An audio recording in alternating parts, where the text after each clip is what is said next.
So I just worried that my kids, thinking about their future, thinking about college or weddings, like how will I help them? Where will they live? Will they be Hmm. able to afford a house by the time Mm. they're married? And how will I ever help them? I want to not struggle so that I can help my children too. It's not just Hmm. about having a cushy life and being rich. It's like you need to preserve your wealth and grow it Right. for your future, for your kids' future. 1,000 or something. Are you generally there? Like, do you think of Bitcoin as a unit of account? Yes, yeah, I think of it as a measuring stick. People think that Bitcoin's volatile, but it's the fiat system that's volatile. Hmm. One Bitcoin is one Bitcoin, so it's really just a unit of account, a unit of measurement to see how everything falls against or in Bitcoin terms. Everything else is the thing that changes. Bitcoin doesn't change. Hi, Stacy. Hello. Welcome to the Why Bitcoin Wins podcast. Thanks for having me. So today's guest, let me do a quick introduction. It's the uh, Bitcoin Nova ex Stacy. Many people come to Bitcoin through price. Some people come through politics. Some people come through pain. Today's guest came through clarity. Stacy is one of the most thoughtful, independent voices in Bitcoin. Not because she's loud, but because she's deliberate, curious, grounded, and focused on first principles. This conversation today is about how conviction actually forms, how Bitcoin reshapes how you see the world, and what it looks like to build thoughtful communities in a really noisy environment. Stacy, welcome to Why Bitcoin Wins. Thank you so much. It's great being on your show. Thank you for saying that. That's really kind. And yeah, I feel like it'll be nice to talk about a lot of those topics and, just answer any questions or just how this all kind of came about, just what we're doing, building our channels and sharing our voices. And actually, it was nice meeting you in Vegas. We actually met there for the first time for the Bitcoin conference. So it's nice seeing you again. We did. It was great to meet you and your husband George, as well as the rest of the Bitcoin Army plebs that we met in Vegas. And that was, my first Bitcoin conference, so it was super cool to be there. Have you been to many Bitcoin conferences before that one? That was my first conference. Mm. I have gone to meetups since then. So that was my first time being around a group of Bitcoiners, meeting people we've been connecting with online the past year, with our community, with the Bitcoin Army. Hmm. So yeah, it was a really surreal experience. Just being around all the Bitcoiners and meeting everybody. But also, yes, meetups since then, meeting more people. It's just been great connecting and meeting through online communities, but also just through the Orange Pill app, which is now the um, Club Orange. I have a hard time remembering what it's called now, but yeah, Club Orange has been a great place too to connect with Bitcoiners. And you've been busy since the conference. How many podcasts do you think you've done between then and now? Between then and now, I would say like I don't know, 50 maybe, or maybe Oh, 40, wow. maybe 45. I'm not sure. I think I have a total of about 70. Okay. When did we go? We went in April, Yeah. end of April. So, It was March, oh, was right? it March? No, it Okay. was May. It was actually yeah, it was in May. Okay. So Yeah. maybe I've done, I Yeah. know I've done a total of about 70-ish. Okay. Nice. You've been busy. Okay, Stacey. So let's jump in. I have some questions prepared, but of course, we'll just let the conversation flow, and feel free to speak as much or as little into each question as you like, and then we'll end with a rapid fire round. I'm just going to ask you a few questions, your immediate thoughts. Just a couple of words, one word, whatever you like, but it needs to be your like immediate response. I Okay. love that. But we'll get there eventually. For now, I'd love to go back to the origin, right? How did you start off in the beginning? When did you get into Bitcoin? What was that moment when the idea of Bitcoin really stuck for you? Not price, not headlines, but what was the concept that made you really feel like, oh, wait, this is something that's big? And yeah, tell us about You the know, history. I think that I started asking a lot of questions in 2020 when we received our stimulus checks, and I started Mm. asking about, you know, looking up information about how much money will the government send to people, and is there a line, do they draw a line? And then I realized that there there is no line as far as how much money the government can print. And when I connected that to, the theft of your savings, the theft of your purchasing power, it was all because of my cousin who was into Bitcoin. So he got me thinking, but then I kind Mhm. of, he planted the seeds, but I just connected connected the dots when I started to, go through that entire COVID process. I think it was just eye opening for a lot of people. I think not just for me. And then I started to think about technology, and part of it was there was a lot of pieces to the puzzle that led me to Bitcoin, but part of it was gaming, and I was into gaming at the time. During COVID, we were home a lot, so I started, playing video games with my husband. And I was looking for a PC, so I was doing research on gaming PCs, and I Mhm. started to learn about because at the time you wouldn't mine Bitcoin from a PC even in 2020, but Ethereum was still mined on Bitcoin, and at the time Ethereum was still proof of work. So I started to research, different graphics cards, and I saw that there was a shortage in graphics cards due to, crypto or, mining. So I started to research that more, and I thought, wow, is this, what is this whole world, So that's kind of how I got into the space, was a little bit because of computers, and trying to figure out what all this stuff is. But I didn't take that long to realize that Bitcoin was different. I had that idea that, Bitcoin is a version of crypto. It's the king crypto, but I thought that all crypto would be something early on. And I started to, I was learning way more about Bitcoin, but I was trying to find out what all these other cryptos mean and what they're useful for. So it was kind of hard to navigate that space. And then when I realized Ethereum was going through a change from proof of work, from mining to proof of stake, it made me realize that Bitcoin can't go through those changes, and it won't. And Ethereum's the next biggest one, and it did go through these changes because it's like Bitcoin was different, and it can't be repeated. I realized for different reasons, uh, and it was just eye opening for me to see what Ethereum went through, and then yeah, that was pretty much my journey into learning more and more about Bitcoin and realizing it's completely different. It's not another crypto. It's Bitcoin. Bitcoin is different. Right. So your cousin orange pilled you. Yeah, he was always talking, but he's still. It's funny, after all these years, he still kind of tries to chase, the next new technology or the next crypto. But I did the deep dive Hmm. into Bitcoin itself being different from all this stuff. So now that he knows what I'm doing with the podcast and the Bitcoin meetups and all these different things, he's just he says that out of all the people he talked to about this space, everyone in his family, all his friends, I'm the only one that really dove into it. But I just like ran straight head first through the door, and I just like didn't come back. So he just sees how much work I put into understanding it, and he knows Bitcoin is different too.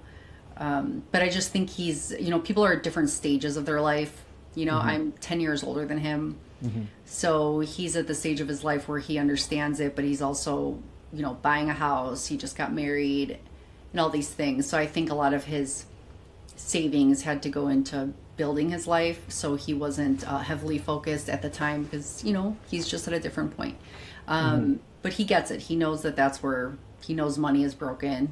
He knows that you can't save money in dollars, Hmm. and he's all about saving in Bitcoin.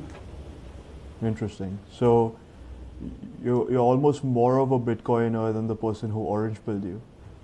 Yeah. I mean, he's still sometimes like he was always big into like chain link and all these different things. And, Hmm. I still think he thinks these cycles and like coins could come back. And I don't know, I think he's still holding on to those bags, thinking, that they're going to turn into something like how Bitcoin did. But Hmm. I just don't see any of them as money. I see them as, you know, maybe solving one type of, maybe supply chain, um, you know, truth and blockchain verification as far as where products are going, coming from timestamp sort of ideas. Hmm. But I don't see any of these cryptos as being money or actually valuable. They're rug pulls left and right, and it's nothing that I believe in anymore. So yeah, it's just. But again, he's younger than me. Right. I think that the stages in our life, maybe like some people have more time to take a gamble and see. But Yeah. I didn't want to waste any more time. I have my big thing was my family. I have kids, Hmm. and it wasn't just because I need to do this because life is getting harder for myself. It was how do I help my children? How Hmm. do I see them succeed in a world where, you know, purchasing our first home and seeing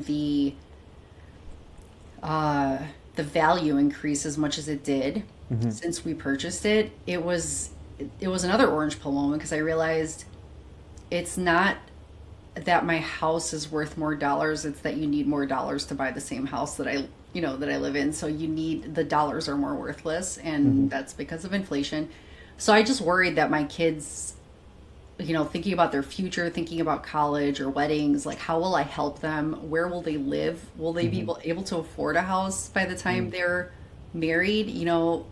And how will I ever help them? I want to not struggle so that I can help my children too. It's not just Hmm. about having a cushy life and being rich. It's like you need to preserve your wealth and grow it Right. for your future, for your kids' future.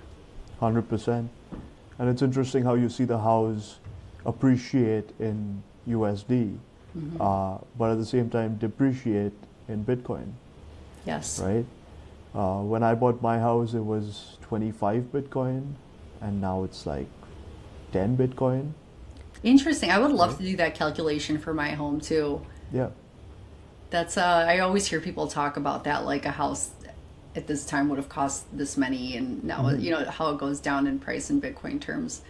Yeah, and that just shows you that you know long-term savings, Bitcoin can help you, help your family, help you. Like I even had one guest who one time told me that his kids' braces, he's on a Bitcoin standard, but his kids' braces ended up costing like a small fraction of the price Hmm. compared to what he bought the Bitcoin at, so Yeah. technically he still spent that in dollar terms, but the amount of Hmm. Bitcoin, so it ended up being like he spent $1,000 on his kids' braces instead of whatever Yeah. 6,000 or something. Are you generally there? Like, do you think of Bitcoin as a unit of account?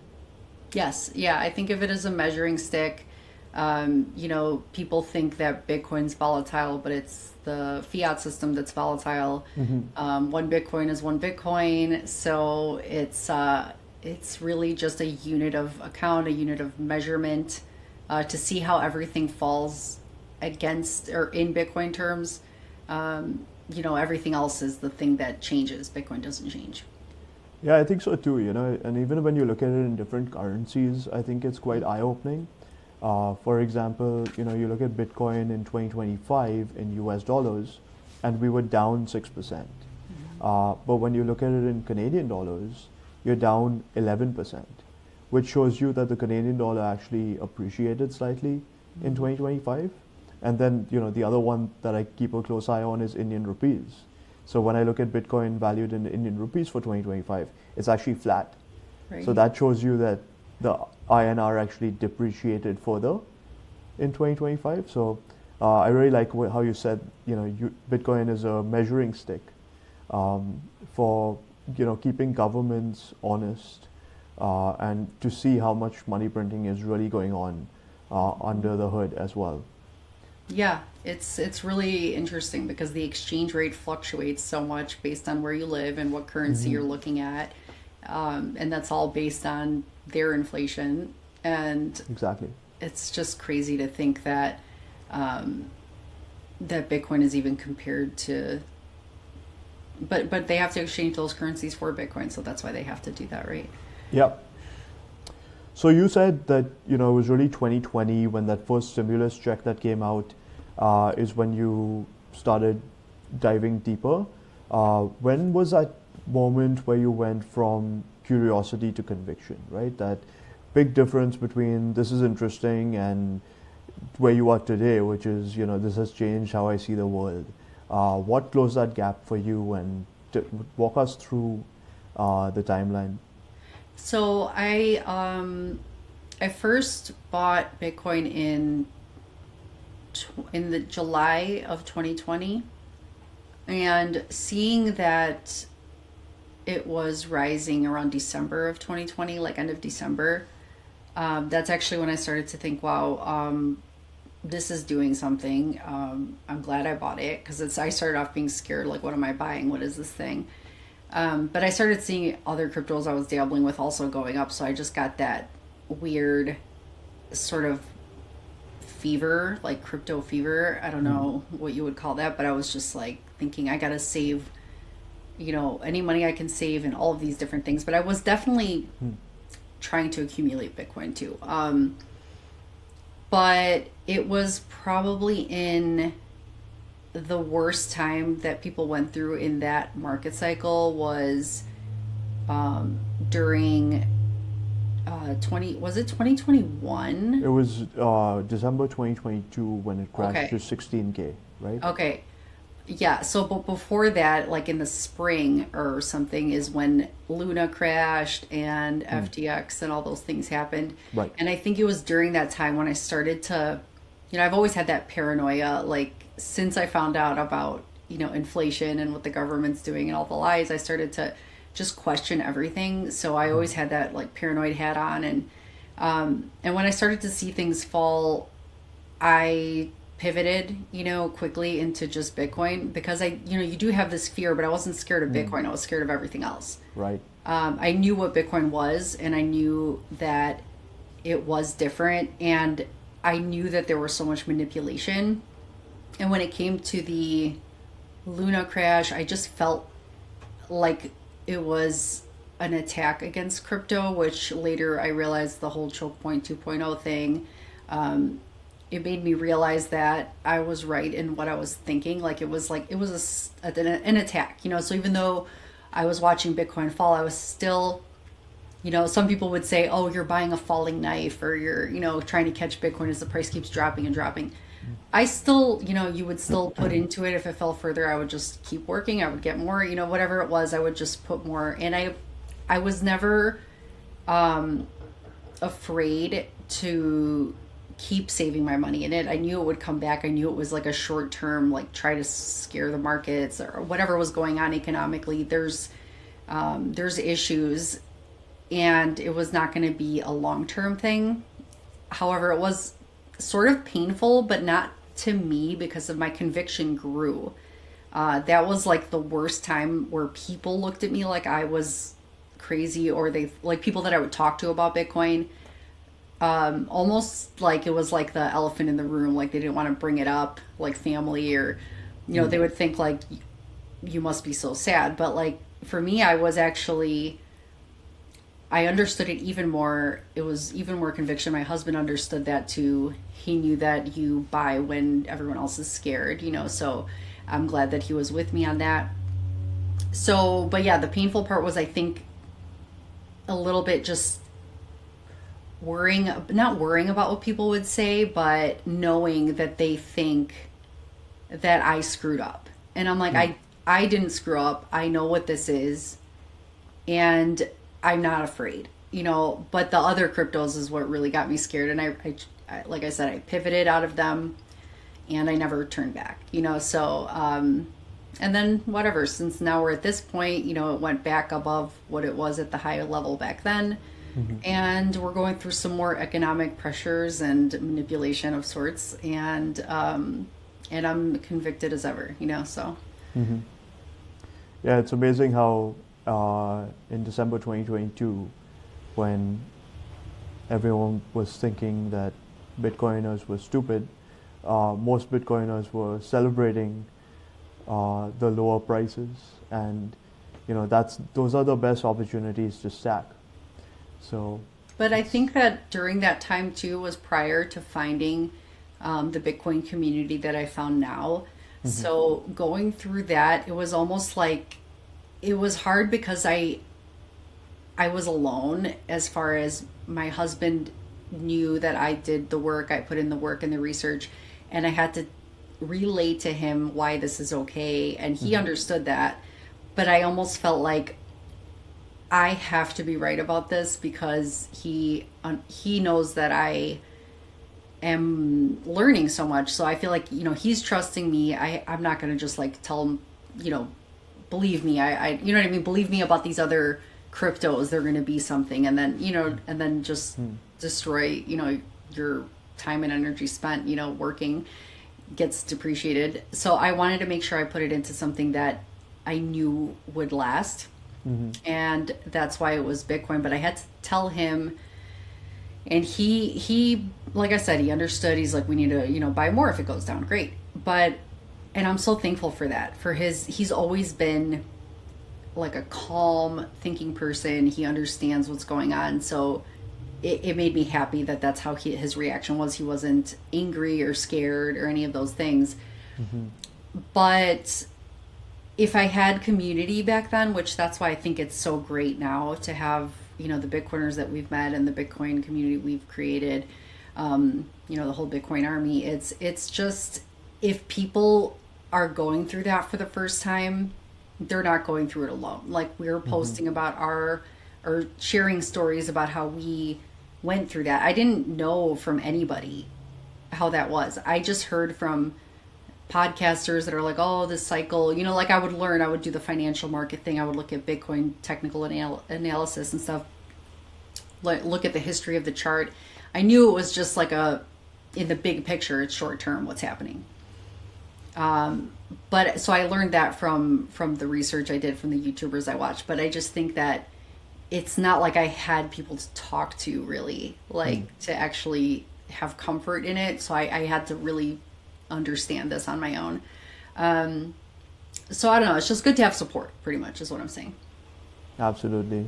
So I think that, let's talk a little more about that, right? Like, I think you've been part of the Bitcoin army since the very beginning. I joined, in March last year, so I'm not even at my 1 year anniversary yet. Okay. I think it was around 2,000 people or so when I joined. Now it's 10 more? Almost 10, yeah. 10K, almost 10K. That's huge.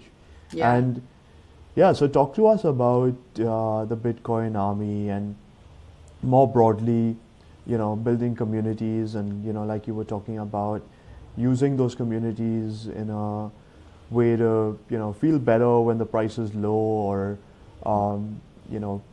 build your podcast channel. And yeah, talk to me about, the intentionality around building communities on X, on YouTube. What pushed you to create this? What was the gap you were trying to fill? So I think that it was something that just emerged. It wasn't something I thought out. It was just something that I went with the flow of how things were going. So initially, the journey to the Bitcoin army led with, I think there was somebody who posted about why not get monetized on X. It was actually the Bitcoin therapist. I had seen his post saying, let's all get monetized on X so that we can all support each other. Like, everyone, comment on each other's things, repost like other Bitcoiners' things. So if everyone just supports each other, we can all get monetized and buy more Bitcoin. So I was like, oh, wow, that's why hasn't anyone thought of that? That's so smart. And all the years I was on X, I was never interacting. I mean, I would try to sort of comment on things, but I would mainly just post and then nobody would ever see it or like it. It was just kind of Mm-hmm. posting into the void Yep. sort of idea, just journaling to myself. But I kept up with all the Bitcoin news there, or whatever was Yep. going on X. But I didn't have any interaction. So once I saw this, I was like, okay, I'm going to start going through people's posts, like some of the big accounts I follow, and I will just look for comments that I resonate with, look through their profile, start to like some of their posts, comment on some things. So it started off that way, just engaging with other people. And I saw that there was a group that was started, a community that was started called Verified Bitcoiners. So I started following a bunch of those people. I found, people that I would scroll through their profile, see posts I liked, and I would just follow more people. And then I would definitely comment more, repost things, and they started to do the same for me. So that's where I met a lot of the early Bitcoin Army friends. When we started the community, it was because we were all trying to get monetized. We were trying to engage with each other and, Right. and actually just try. But then it started off as monetization, but it turned into like, wow, people actually like my thoughts. People actually see what I posted. What a nice feeling. So it didn't take long for us to transition away from trying so hard to get monetized, because it was just so hard to do on X. It's Yep. pretty tough. But the connections we made were priceless. Like, it was more like, that was really nice to see that you actually made friends with some people who were real. It wasn't like a bunch of bots or just super huge accounts that have no time to interact with you. So when I started getting this core group of people, I would make videos. I would post all their profile picture, put some cool music behind it, and just kind of try to energize people. So that was my way of giving back, to like a thank you for everybody who's been interacting with me, and just kind of highlighting them and just putting out some fun music and tagging them in it and stuff. So that's how that all started. It felt like everybody was like really amped up because of it. People got really excited, and then it was to the point where we would be on these long threads, like everyone would be just commenting back to each other for a long time. So I realized the Verified Bitcoiners had a community, so I thought, why don't I do a community too? It's just to invite all the people that I've been interacting with the most. So I started the Paranoid Bitcoin Anarchist page. And then, it was just an easy place to find, because I'm like, I don't want to have to like look through my feed and try to find these people, because the algorithm was so mixed up that I would always miss my friends' posts, and I wanted to make sure I saw what my friends posted. So the community was great because you create it, people could post in there, and then you could see in real time who's posting what, and you could actually make sure you see all your friends' posts. So that was the first stage. It was just kind of an evolution from, monetization to connection. And then from there, then all of our friends started to come, like they came up with some communities too. Then the Bitcoin Army and Smash by Saturdays.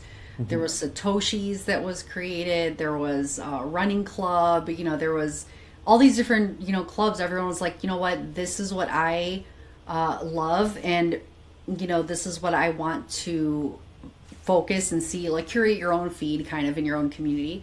So people started them, and it was nice to see my friends doing more of these things, engaging with more people.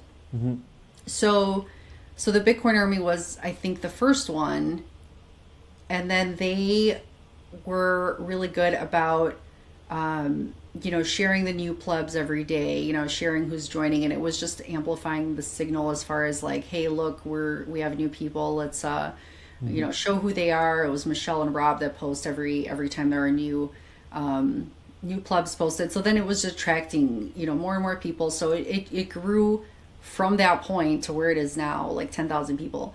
And the great thing for me is I still love it for the fact that when you go through your communities that you're involved with, you can scroll through that feed, get away from the algorithm, engage with people, show them that you appreciate their thoughts, and actually, it makes people feel good. It's an energy sharing situation,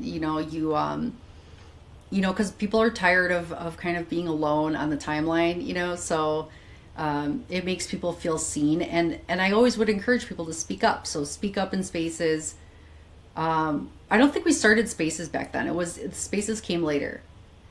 We started off actually in a private group chat where everyone would just chat all the time before the spaces started. Right. But everybody was encouraged to just share a post, hey, you just joined, make sure nobody will see you if you don't comment on anything or if you don't share something. Like, share your ideas, don't be scared. So that was kind of like the encouragement, so that someone could see you and hear what you're all about. So that's what it was. It was like, hey, don't be afraid, just put yourself out there. And then the podcast thing led to the podcast because Paula from the Bitcoin Edge, she saw the community building that was going on. She saw, what was happening with our group, and she reached out to me to be on her show, and I was so scared. And I tell people this because it just sticks with me to this day, because I was scared to talk. I know I'm not a technical or finance person, but I know a lot about Bitcoin. So my husband said, do it. He's like, if you have something you're passionate about, you'll find the words. So he was right, and I put the fear aside. I joined her show, and then I joined Robin Sayer next because she suggested his show to me so I could go on there. And it was nice to know that people want to hear from a regular person. So that sparked, the idea for me to start a show because, people kept asking, oh, that was a great interview. When are you going to do a podcast? Right. So I was like, why not? Let's start a podcast, and I didn't know who would watch or, what would come of it, but I enjoyed the connections I was making, and I just wanted to learn. I wanted to hear more from Bitcoiners because I was so alone in being a Bitcoiner in the world, me and my husband. So I was like, let's learn from more people.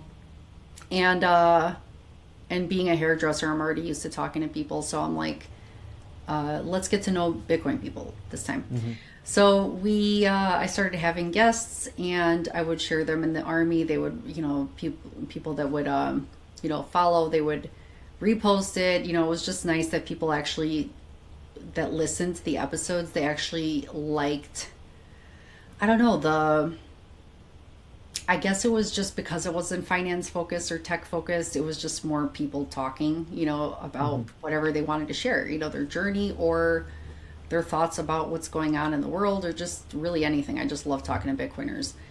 So people liked it, they shared it, and it's really been nice having,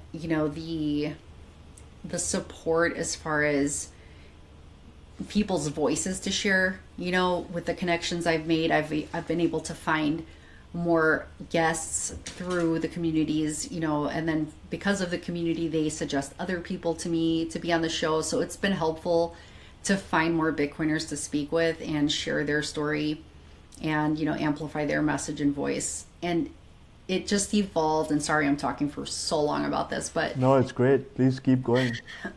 so it evolved from me just starting a podcast because I was asked to be on a podcast to let me actually take on that role as far as what's my niche or what am I doing for Bitcoin is being a regular person talking about Bitcoin, to hopefully reach a different audience, to hopefully reach more regular people that might not be interested in a technical or financial episode of a podcast. So I feel like creators like you or creators like Bitcoin Liberty Live I was on with earlier today, and he doesn't consider himself a tech or finance person, but I call ourselves we're kind of the group of podcasters, the ones that do this type of content are like the bridge, so we're the type of people who were interested in the tech and finance episodes, but we relay it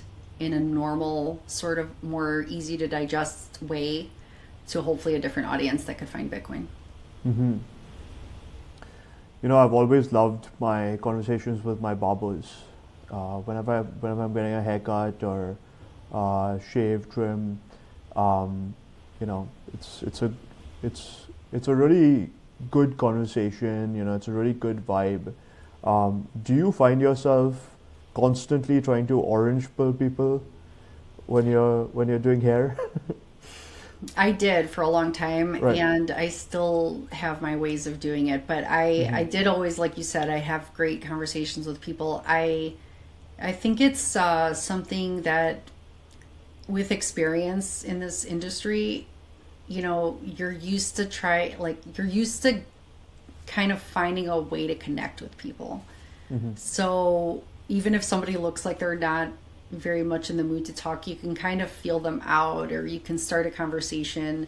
And then people that don't normally get a chance to talk in the world, like they work at home or they work in an office where you don't get a chance to have like actual conversations, the salon or the barbershop is a different sort of place where you can actually just have a different type of conversation. For sure. So, and once I got into Bitcoin, that's all I wanted to talk about was Yeah. what's wrong with the world and what Bitcoin is. And so many of them would, they'd enjoy hearing it, but I feel like I would just get so excited that I wouldn't stop talking about it for a long time. And but they were happy. They're like, I didn't know this stuff. Thank you for telling me. But I just don't know how many of them actually would leave and take their own deep dive. So, and then I think when that crash came, it got a little bit, I was like, I'm not going to talk about it too much because people are going to be terrified. You know what I mean? They're going to think, what if it goes to zero and you're telling me to buy, even though I knew that they really should buy now. It was hard to convince people like, hey, it keeps crashing, buy more. So I laid off for a while during that time. And then I think I just felt like I would talk about inflation with people.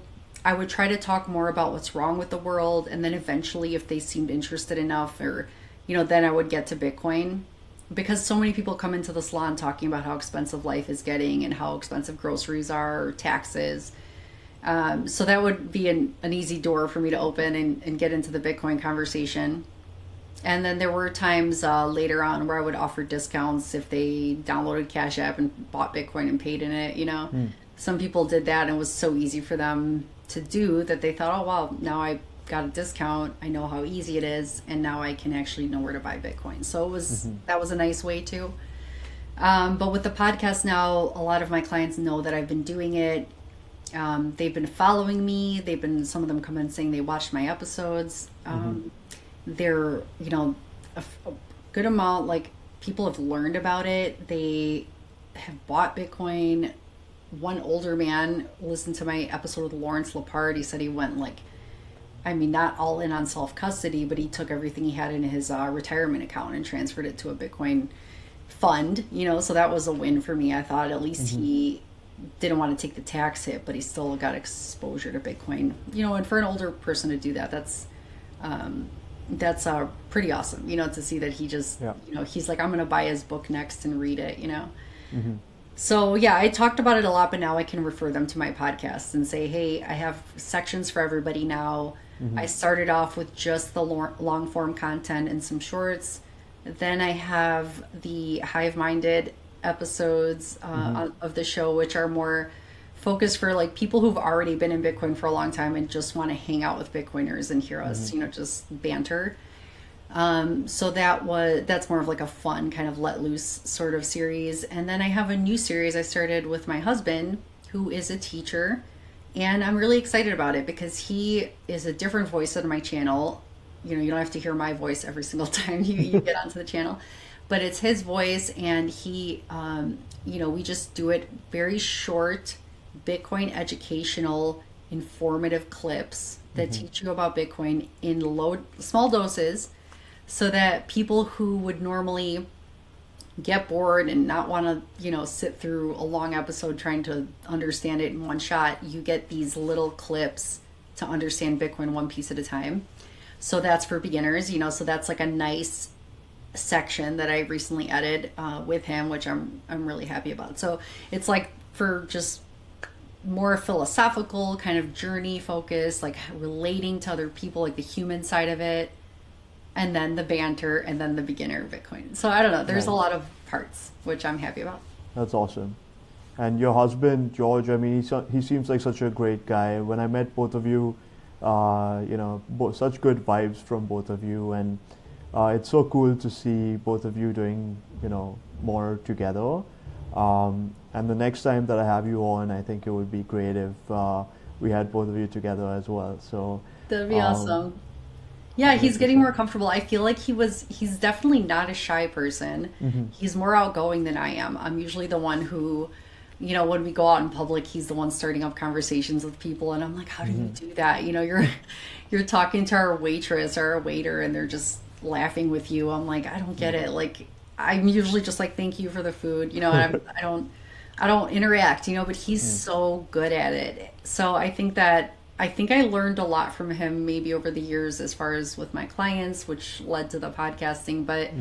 he's such a natural. And but when it came to speaking about Bitcoin, I think he felt similar to how I did, where I'm the one that did the deep dive, but I felt like, should I be having a podcast, not having certain background, information. And he encouraged me to do it. He said, yes, of course, you can Hmm. talk about Bitcoin to me for hours, so you'd be fine, and but when it came to him joining me on the Hive Minded and talking with other Bitcoiners, I think he was not hesitant, but he started off wanting to be more of the background guy. He's like, I'll be the guy like that. I don't know if he said Joe Rogan has a guy who just looks up information and shares it on the screen. Hmm.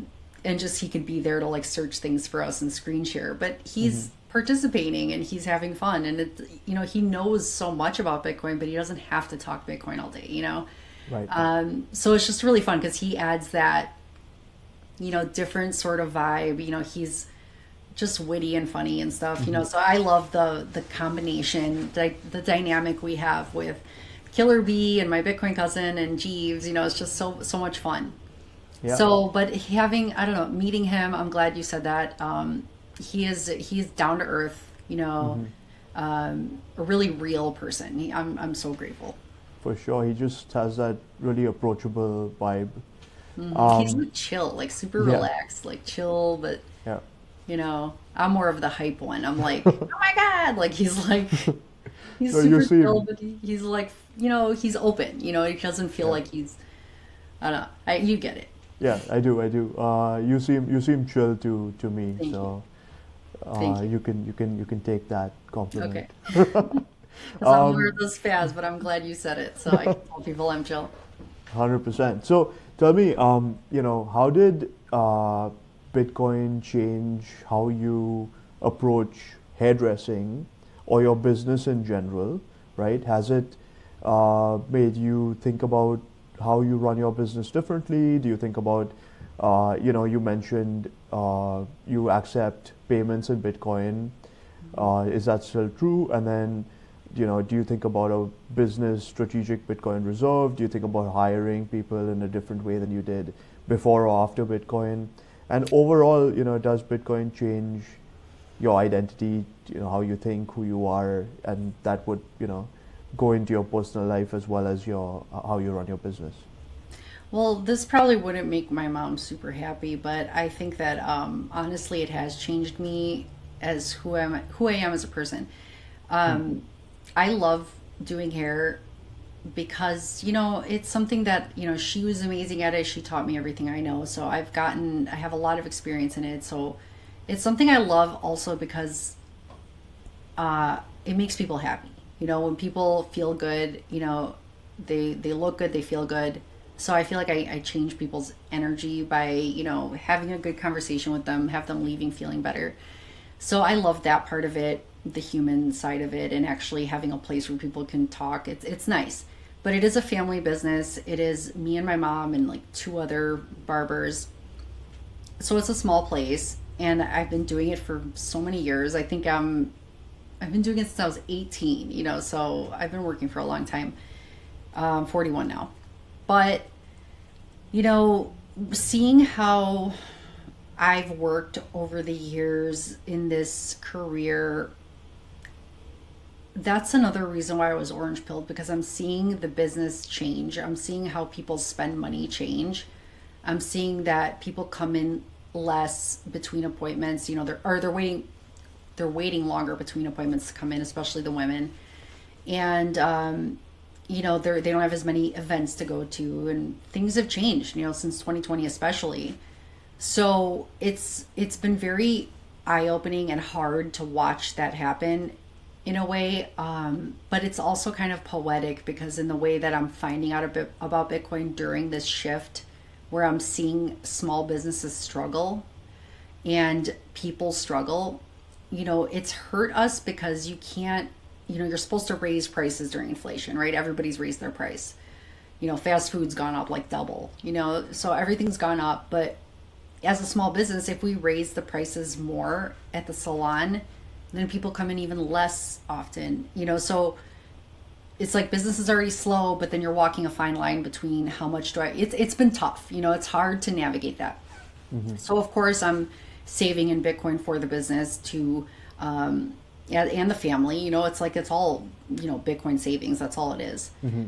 And that's the only way I see out, of the situation. That's the only way I see out, because it's like, okay, you can keep promoting, you can keep trying to grow the business, try to hire more people, but then my shift is focusing, that's why I say poetic, because at the same time my shift is focused to learning about Bitcoin, knowing that it is a lifeboat or savings for my family. So as much as I love what I do, I also feel like I'm transitioning into one passion to another. So even though I love making people feel good, like they look good, I like what I do, but I also know that, helping people by sharing voices that might get them to understand what's happening will also create a better world when more people are on a Bitcoin standard in the future. So if I could help with that adoption and also save in it as a family and as a business, that's my focus. It's not really like, let me try to work harder. Let me try to like promote. I just do the clients I have. I do my work. I don't spend, as a Bitcoiner, I want to save Bitcoin. I don't want to spend money on things I don't need. It's changed my philosophy, I guess you would say, or like my outlook on life. Like the things that make me happy are not, consumerism type. Like I don't need to keep spending money on things to make me happy. That's how I've changed. I think before I was definitely more into buying and spending. Now I appreciate more what I have. I don't need things to make me happy. I'm happy with finding out the truth, with finding Bitcoin and knowing that I can have something in the future. So the dopamine kind of disappeared from the shopping and all that stuff. So yeah, my shift has changed. I want to spend more time in Bitcoin. Ever since I started the podcast and I spoke with Jeff Booth, and he even said that, we are so early in this, which I know, but like he said, we're so early in this that by spending more of your time in Bitcoin, the connections you make over time and the people you meet and what you do, it all kind of compounds, and you just never know what could happen in this space. We're so early. So you just never know where it'll take you. So I just find more value in spending more time in Bitcoin, connecting with Bitcoiners, saving in it. And I'm not focused on, trying to market the salon. That's not my main focus. It's do what I have to do, and build in Bitcoin is kind of where I'm at. So when I said it would make my mom happy, it's like the idea that I prefer to spend more of my time in Bitcoin than at the salon, Right. And I think she sees that. She sees how much time I spend doing the podcast and how sometimes, if I have a slow day, I'll move my appointments over to the next day so I can, maybe take a guest or something, or do something with the podcast. So she knows that. And I think she sees the shift, but change is hard for people. Yeah, I also think it's great to have something like a boring business like a salon, right? When you have something on the other side that's so volatile like Bitcoin, it helps you, stay humble and keep stacking, regardless of the price, right? When you have these like deep price cuts, Bitcoin super undervalued, you can cut more hair. Yeah, that's true. I know. I'm like, let me just work a little harder this week. Yeah. But the thing is, too, it's like you're right about the price. I think before I used to look at the days of Bitcoin going up and down in a more impatient way. So I would look at the volatility in the price and I would think, oh man, I better, buy some more because it's dipping today. But then, like, I have like a good month before anything, you know what I mean? Like everything kind Yeah. of like bounces for a while as far as I have witnessed myself, and I'm more patient. Even if it goes up, 10,000 or down 10,000, to me, it's like if I'm not buying $1 million in Bitcoin, if I'm buying $100, or even if you're buying $1,000, like a $10,000 price difference on a ninety to $100,000 asset isn't going to break the bank, whether you buy. So Yep. what does it matter? I'm just like, you're still working, you're saving in it. So the price to me, it's not so much of a impatient move making situation. It's more like this is an average, consistent Just thing. dollar cost average, and don't worry about the Yeah. price. And I check the chart way less often. Since I started the podcast, I've been busier, and since the community interacting, I'm not sitting there staring at the price. So I feel like it helps with that. What's the current price of Bitcoin, Stacy? Oh, okay. Let's see if I didn't check it today, but I know that yesterday it went up to like 94. So I did check it like once or twice. But I think this morning, as far as I know, it was down to 91. Yeah, it's like 92 right now. Okay, see, so big deal. Like I'm like, that's how I used to be, like checking it every like 30 minutes. I'm watching it, like, what is it gonna do? Yep. And now I'm like, all right, I checked it last night. It was up this Yep. morning, and it's what, afternoon now, and it's hanging out. It's like, and I'm sure in a month from now it'll still be bouncing between the mid to low 90s for a little bit. So it's not like it's like you don't have to freak out every time.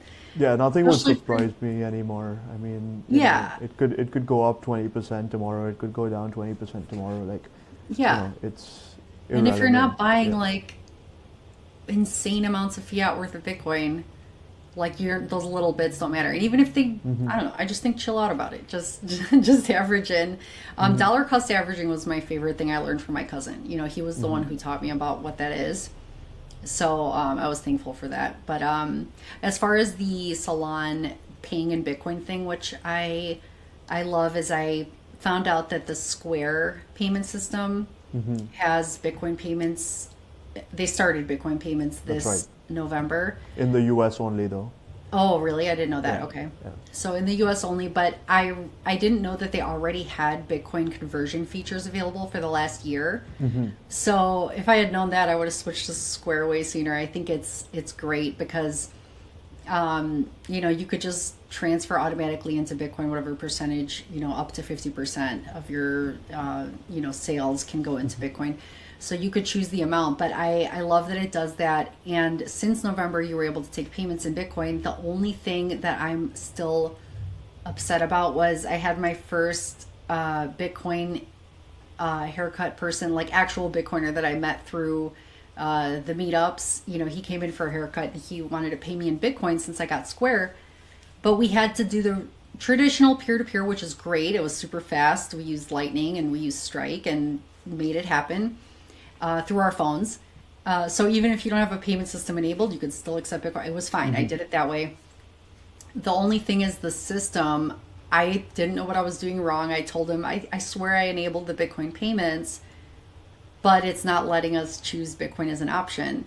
And I realized when I contacted Square, they said that the bookings, there's like different modes for checkout. So I guess restaurants have a restaurant mode and maybe retail has a retail mode or something, but salons have booking mode. So because I usually, like, I would tap your name and say, okay, check out, he got a haircut, because you were in the schedule, and it doesn't allow Bitcoin for bookings mode for some reason Oh, okay. yet. But Okay. they said it'll be coming out in an update, which Right. they should do right away, because it'd be cool to see that as an option show up finally. So, but either way, we could still make it happen, taking Bitcoin payments outside of Square. Right. But I can't change my whole mode to like food service because it doesn't make sense for my system. So Fair. Right. Yeah, Jack Dorsey, if you're listening, that's some feedback for you. yes, get bookings mode on the Bitcoin And payment. we're also accepting sponsors, Jack. So Yes, reach, right? reach out. Yes. Okay, so Stacey, when I talk to you and when I listen to you, I feel like your presence seems very deliberate and grounded. What principles guide you on how you show up and share your ideas publicly? The principles that ground me, I think it's just mainly just paying attention to what people have to say. Just, I think that I'm just genuinely curious about my guest's journey, about their thoughts. And so I think that curiosity, uh, it shows, with people, they feel it. And I'm glad you say, you feel it too, because I think that, you could tell it's not just kind of shooting off the next question. I'm actually just, I can't, I mean, I get emotional during episodes and stuff, I laugh with them. I just feel like people can kind of break down a wall sometimes. And maybe Mm-hmm. it's the hairdresser sort of, Mm-hmm. figuring out what to talk about with people sort of thing. I don't know if that's kind of part of my journey Mm-hmm. into being a podcaster is, you know, knowing how to connect with people. So that's just one of the things. But principles, I just feel, just the curiosities I've always had. Like before Bitcoin even, I was always curious as a kid about how the universe worked. So I've always been Mm-hmm. interested in space. And it's always because I wanted to know an answer. Like I don't like not knowing. I don't like not knowing how things work. I want to know and I like to take the deep dive. So I would always be so interested in space and find out about distant galaxies and physics and find out about how things work because I just want to know. Like I even would look up spirituality and things like that, and things about energy and just all sorts of nature and patterns. I have so many different curiosities about the world, and I love Bitcoin because I can make so many connections, and I love making connections between things I've already been curious about. Because when you think about religions, for example, there's so many different religions, but no matter who you pray to, there's one main entity out there, or one source of, if there's, the spirit, like where the origin of consciousness comes from, or I don't know, like there's, Mm-hmm. everyone comes from the same place, really, every Mm-hmm. spirit, so it's not like everyone has a different God, it's just what we think that is. Mm-hmm. So there's always an origin, and I think all of those things connect somehow, like all the, you know, ancient history, and how pyramids are aligned with stars and different things. Like why, I'm always like wondering why and how they must intersect somehow. Like there Mm-hmm. must be some explanation. So when I think of Bitcoin, I think of truth. So that entices me because I'm so tired of not knowing things, and I find out truth with Bitcoin. I don't have to question any of that. It gives me peace. It gives me peace knowing, and that's why I think that shows the comfort level that I have with Bitcoin. I'm not afraid. I'm not, I have no fear about it or where the price is going. I'm more curious about how other people got to the point I am. So I think that comfort is part of one of the principles, comfort in truth, because Bitcoin has this truth. And then the connection part is fun because the curiosity comes from, how Bitcoin ties money to physics, and how, proof of work, and how Bitcoin is a clock. And, I was talking about this earlier with on Bitcoin Liberty Live, even the questions I have about space time. If Bitcoin is time, how we say, like, then space time is connected. So that's an interesting topic for me. So I just have I love making connections, and I love hearing what connections people make because it inspires me to think of other, connections. So I'm just always curious. I think that's what it is. I love it. Cool. All right. Well, that's the end of my big questions for you. Thank you so much for going so in depth and sharing your thoughts. Thank you. We're going to move on now to my favorite part, which is the rapid fire round. I'm Okay. going to ask you five, I think, questions. Yeah, just Okay. five. And like I said earlier, one word or a couple of words, quick, right? It's called the rapid fire round, so Okay. it should be quick. I'll try. I'll try And my best. yeah, it's the first thing that pops into your head. Okay. Okay. All right, let's go. Cold storage or convenience? Cold storage. Bitcoin in 10 years will be dash. Oh God, Bitcoin in 10 years will be $5 million. Is that what you're asking? Sure. Okay. It's anything you want. A habit you adopted after Bitcoin. A habit I adopted after Bitcoin is patience, I guess. That's my answer. Nice. Patience. Institutions. I would love some patience myself. Institutions entering Bitcoin. Is this good or is this bad? I think it's a bridge. Okay.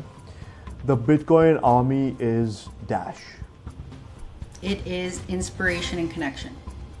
I love that.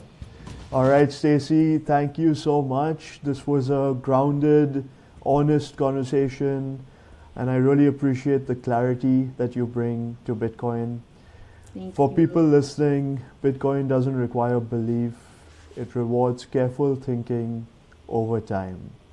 This was Why Bitcoin Wins. See you next time. Thank you so much. Thanks, Staci. Thank you. That was incredible. You are